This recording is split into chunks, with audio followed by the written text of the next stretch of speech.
Ranjana ma'am, and you're watching Yes, mine as well as your channel. And this time it is Act 4, Scene 2, of course, of Julius Caesar. This is also an important scene because after quite some time, we get to see these important characters, Brutus and Cassius. Remember, they had been driven out of Rome by the people, the common people, being instigated by the speeches of Mark Antony, drove these two conspirators, not only these two, but the others also, out of Rome. So here we find, remember in Act 4, Scene 1, Mark Antony had told Octavius that they are raising armies. So here we get a hint of it. So Cassius has raised one army, and Brutus has also raised another army, and now they are to meet at one place. The combined army will fight the armies of Mark Antony and Octavius and Lepidus. So here, this is a place called Sardis, camp near Sardis. Before Brutus's tent, enter Brutus, Lucilius, Lucius and soldiers. Lucius is that servant, that young boy in Brutus's house. He is here with Brutus. And Lucilius is a follower of Brutus and soldiers. Titinius and Pindarus meeting them. Pindarus is the slave of Cassius. He is very devoted to Cassius. You will find later also how much he is devoted. Brutus, stand ho. So Brutus, when he sees these two coming, Titinius and Pindarus, so Brutus tells them, ask who is coming, who comes there. Lucilius, give the word ho and stand. So Lucilius also tells, give the word ho, that means stop, ho and stand, halt and give the password. Give the word means give the password. Brutus, what now, Lucilius? Is Cassius near? So Brutus is asking, Lucilius, that means Lucilius, is it you? So is Cassius come close? He wants to know how much Cassius has advanced. Has he come close? Lucilius, he is at hand, and Pindarus is come to do you salutation from his master. He is at hand means he is close by. He is not far off, he is close by. And Pindarus is the slave of Cassius. So Pindarus has come on behalf of his master to salute you, to greet you, to offer his greetings from his master. Who has come? Pindarus has come. He greets me well, your master Pindarus, in his own change or by ill officers, hath given me some worthy cause to wish things done undone. But if he be at hand, I shall be satisfied. So things were not really good between Brutus and Cassius. Maybe on account of the bad officers or something, Brutus and Cassius's relation was not as good as it was before. There were misunderstandings, and Brutus is not happy with that. But still he says, I'm happy to hear that your master has sent his greetings. And then he says, I don't know, it could be that on account of your master's actions, or maybe because of his subordinates, he has displeased me. He has given me a lot of reason to believe that what he has done, he should not have acted in the way as he has acted. It may be he is to be blamed, it may be that he is not to be blamed, but his junior officers are responsible. But I wish these things were not done. So he has given me displeasure with his conduct. I am not happy with what he has done. But if he be at hand, I shall be satisfied. So I will talk to him. I will know when he comes close. That means when he is here, I will talk to him and get a satisfactory answer from him. Pindarus, I do not doubt, but that my noble master will appear such as he is, full of regard and honor. So Pindarus seems to be a great admirer of his master. So he says that I don't doubt that my master will satisfy you with his answers.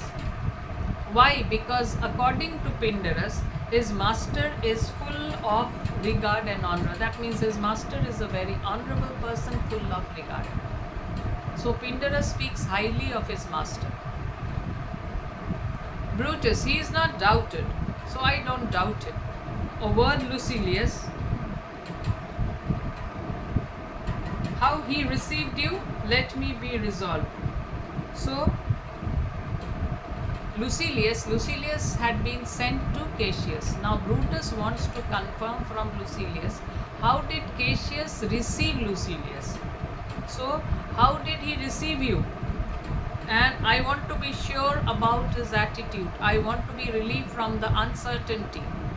I want to be relieved of his attitude, whether he is still friendly towards us, whether he is well disposed towards us. I want to know it from you.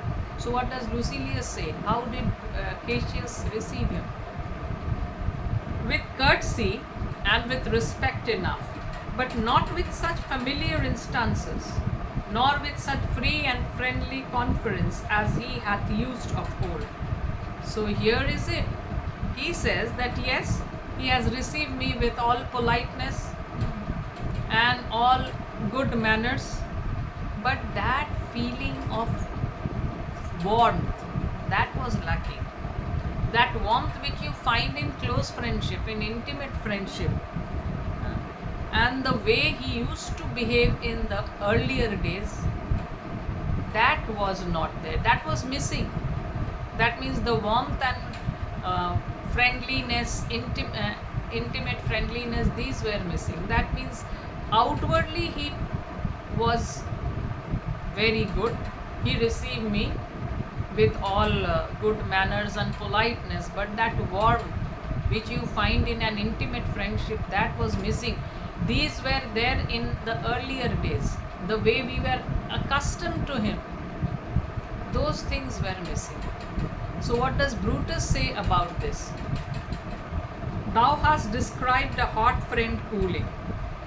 So you have described a hot friend, that means a great friend or a close friend becoming cool. That means the friendship is not there as it used to be in the past. Friendship becoming cold. Ever note Lucilius, when love begins to sicken and decay, it useth an enforced ceremony. There are no tricks in plain and simple faith.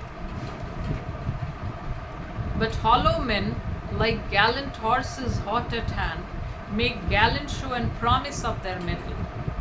But when they should endure the bloody spur, they fall their crest, and like deceitful jades sink in the trial. Comes his army on. So Brutus describes a hot friend cooling in a very nice way. So he says that when love starts decaying, when love starts fading, then instead of the warm feelings, the genuine feelings, a formality creeps up.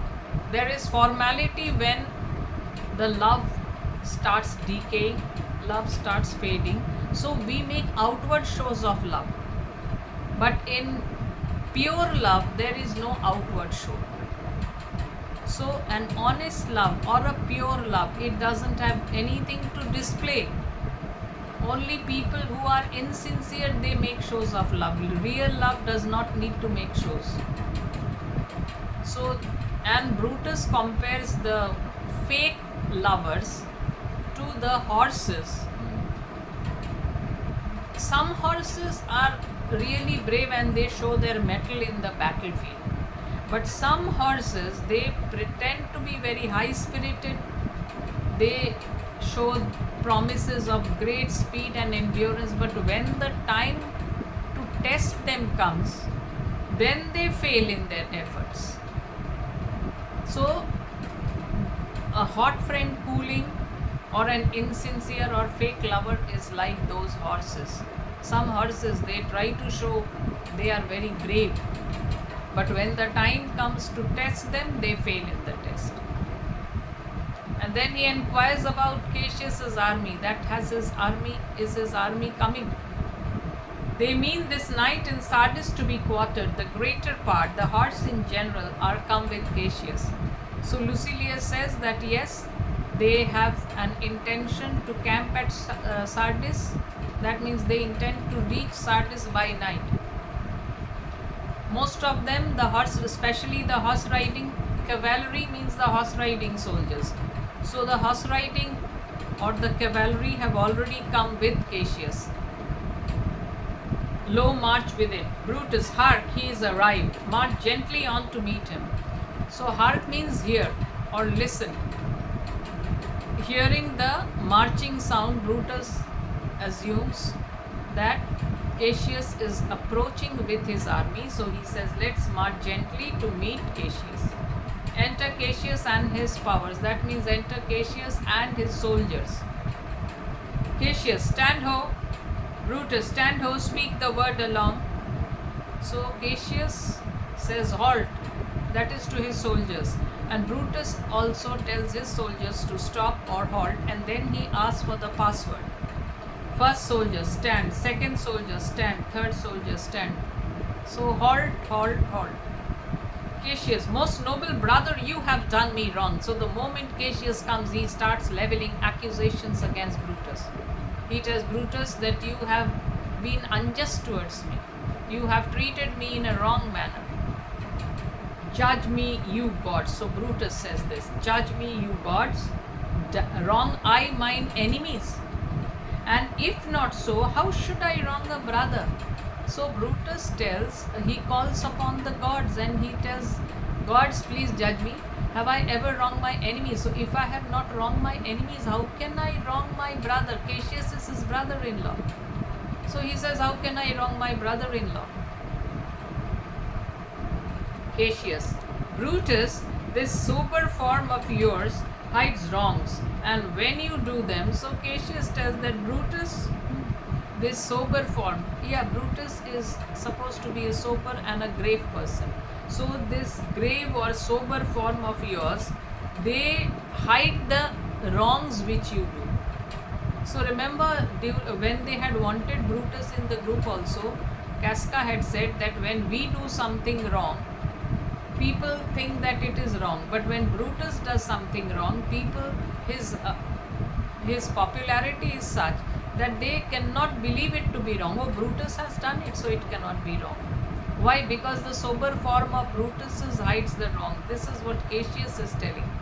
That your sober form hides wrongs, and when you do them, so you act with injustice. It's not that you are always just. You act in an unjust manner at times, but your sober form hides all these injustice. Cassius, be content. Speak your grief softly. I do know you well. Before the eyes of both our enemy armies here, which should perceive nothing but love from us, let us not wrangle. Bid them move away. Then in my tent, Cassius, enlarge your griefs, and I will give you audience. So Brutus seems to be more prudent at this moment, and he tells Cassius, be calm. Why? The two armies are standing and they are supposed to merge and fight as one. So they should not see enmity between us. They should see only love between us. So let's not fight in front of them. Order them to move away a little further and come to my tent and open up your heart with all your complaints. Whatever complaint you have in your heart, open up before me. Enlarge your griefs and I will give you audience. So express your complaints in a free manner. I will give you the permission to open up all the grievances that are pent up in your heart, and I will listen to you. I will give you audience, means I will listen to you. So Cassius also must be realizing, yes, this is a prudent advice given by Brutus. So what does he do? He tells Pindarus, bid our commanders lead their charges off a little from this ground. So he tells Pindarus to go and order the commanders of his army to take the troops a little farther away from the place where they are standing at present. Brutus, Lucilius, do you the like, and let no man come to our tent till we have done conference. Let Lucius and Titinius guard our door. So Brutus gives the similar order to Lucilius. He tells Lucilius that Lucilius, he also do the same. He ordered our army commanders to stand a little far away, and while we are in the tent, don't let anyone come inside. And he gives orders to Lucius and Titinius to stand at the door and be the guard. So this is where Act 4, Scene 2 also comes to an end. So yes, wait for the third one. Third one will be a little lengthy and more important also. But I'm sure I have made a very lucid explanation, and I will be waiting for your comments. For the time being, let me bid you goodbye.